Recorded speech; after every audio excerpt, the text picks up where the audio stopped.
Hello everyone, this is Priyanka Sundar for Khul.com and we are at IFFI in Goa and today is day 2 of the film festival and today I have planned to watch 5 films of which I'm done with 3 of them.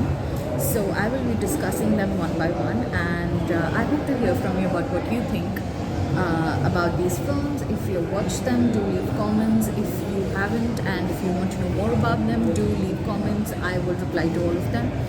So let's get into it. The first film that I watched on day 2 was an animation film called BIM, and the Dutch film is from Belgium and is directed by Tom van Juster. And I'm glad I chose to start off this festival with an animation film. Animation films are personally my favorite, and BIM is the kind of film that I usually enjoy. It has a simple plotline, but the screenplay is so clean and crisp that you are completely immersed in this tale. The story is about the tradition of Easter bells, traveling all the way from a small village to Rome to collect the elixir of spring. Now here, the bells take on the lead roles. They have emotions, they have feelings, and they have their lives. And the animated film kind of puts them in the space of a human in a usual animated film. It's kind of interesting because what would you like? Have you even looked at a bell before and thought that they could have emotions? No, right? That way, this is quite an interesting film. Now, the story is about the tradition of the Easter bells getting elixir of spring, right? So it is believed that the Easter bells bring spring on land by bringing their elixir back to town before the sunrise on the day of Easter. However, if the Easter bells miss their deadline, the town will be buried in eternal winter. To take on this challenge, 5 Easter bells are selected through a rigorous competition. However, someone from the inside sabotages the competition, and that is how young bells P, Bomber and Bim are selected to accompany an elder bell Aurora on the challenge, on this mission. The film is just about 70 minutes long, which is perfect because it is neither too long nor too short, and it is entertaining to the very last bit. More than cliffhangers or reveals, the film is about how a young insecure bell grows into himself, how he matures through this journey and comes to accept themselves with the help of unexpected friends that he has made through this journey as well. Now Bill, who is the titular character, matures as a bell along with his friends P and Bommel. It's not that P and Bommel are perfect either. Each of them have imperfections which they come to address during this journey. And in the process of all of this, they also become really good friends as well. Now, it is just the perfect Christmas film for kids, if your kids are interested in watching films that have subtitles. Now, in the case that they do not, and they do not have the patience for them, as an adult, if you are interested in animation films, such as, say, Big Hero 6, Toy Story, or Zootopia, this is just the perfect film for you. So, in case you see this title somewhere on the OTT platforms, or if you see this releasing in theaters next to you, I suggest that you really give this a chance. So let's take the second film that I watched for the day. It's called The Prize and it's an Indonesian film. It's directed by Paul Fauzan Agusta. It is set in a tiny lakeside village in West Sumatra where residents are dependent on fishing for their livelihood. However, the volcanic activity leading to increase in sulfur ends up killing the fishes, killing the marine life in this lake. And it leaves the villagers with no backup option to support themselves financially. They also do not have a secondary livelihood to support themselves and their family. It is in this situation that one of the elders of the village, takes part in a lottery that is organized by a detergent company. Now, he collects about 32 covers of the detergent company's product. He collects them and then he sends it to them in the hopes that if he could win the money, then he could use it to make his village better, to kind of use the money to develop the things that is required for the betterment of the village, for the future of the village. Now, what is interesting is that this old man does win the lottery.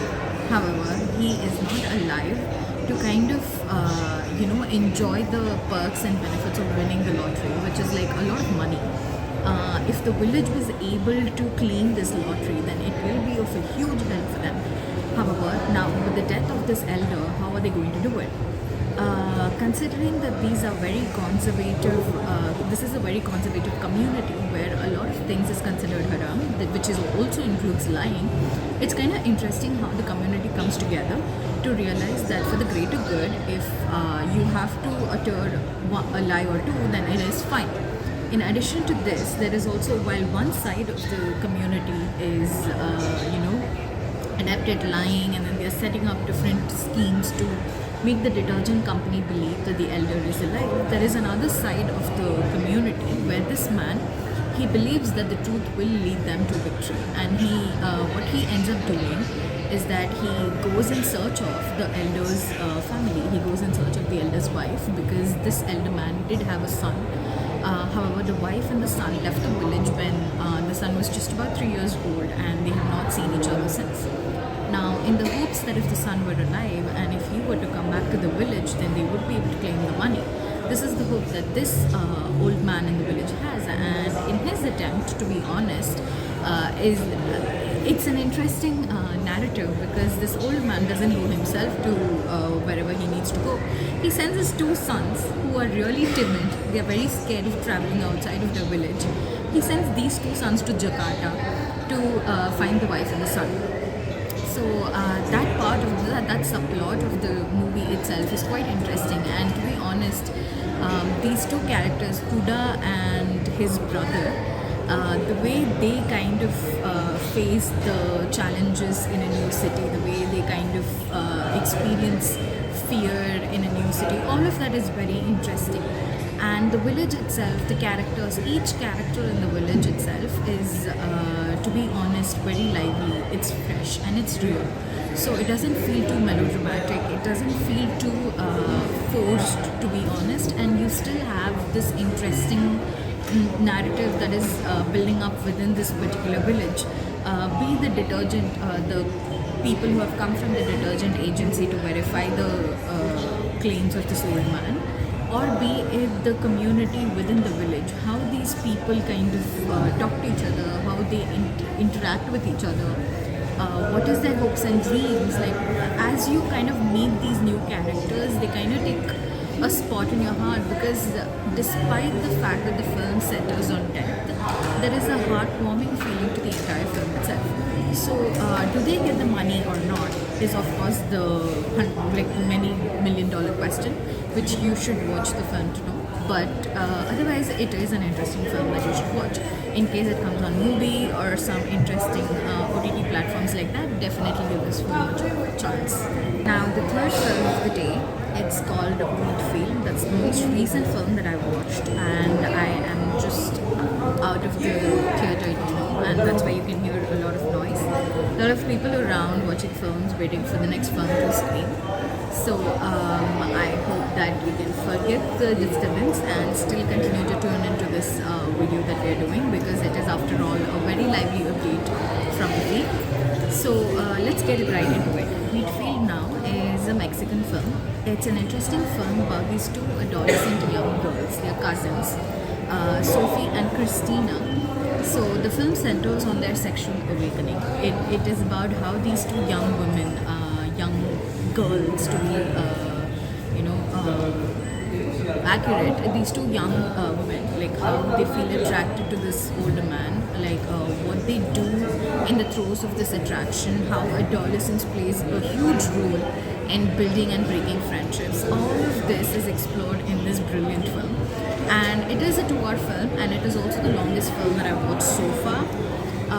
Yet throughout the period of the film, I was kind of completely into the film, because for me what was really interesting was the way that the director had drawn on the emotions of these two young girls.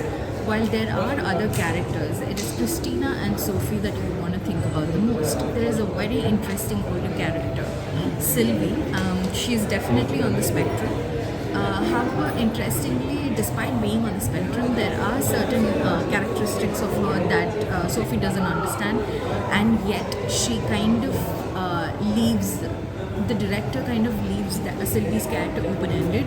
Like, we don't know if it's because she's on the spectrum and doesn't understand social interactions, or if it's because she has gone through something herself that has resulted in the kind of outbursts that she has every once in a while. All of that is left unanswered. It's for you to just experience momentarily and move on, because the crux of the story is really about Sophie and Christina.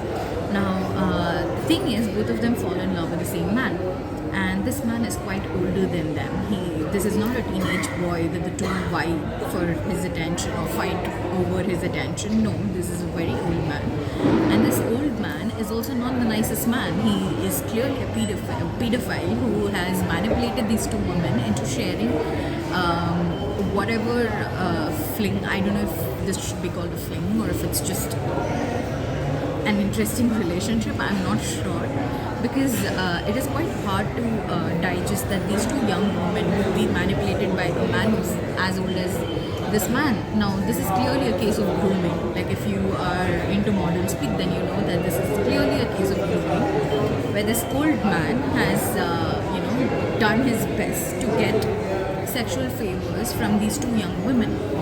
However, when you see the story from the perspective of, say, Christina or Sophie, it's nothing as complicated as grooming, or it's not about being used. It's more about feeling the first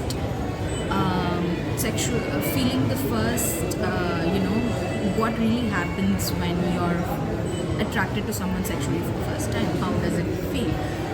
It is all of that the film centers on, which is also why, to a large extent, I feel that the frames and the gaze of the film itself is quite sexual. Be the close-ups of the girls when they are on their bed, or when they're just reading, whatever they are doing, all the close-ups are kind of sexual in nature. But it's not to the extent of objectifying them. It's more inherently sexual. It's about how these women are sexual beings. Their desires is something that they must really feel comfortable enough to explore. So that is what the director mainly intends when they are kind of exploring the subject in this film. Now, what I really loved in this film is how the friendship between Sophie and Christina kind of grows from the beginning of the film to the end of the film. It doesn't really paint a rosy picture of friendship between cousins. It's not about happy ever after. It's about a friendship gone wrong, and it sticks to that theme until the end. And that is why I love the portrayal of this particular relationship in this film. So I am not sure if this film will release on OTT or in theatre, but if you see Wheatfield somewhere, again, something that you must watch. I know I've been telling you all of the movies that I have watched are something that you should watch, but they're really just good. So give it a shot if you see a chance.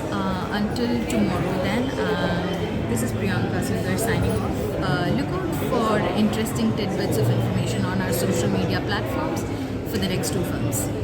Thank you.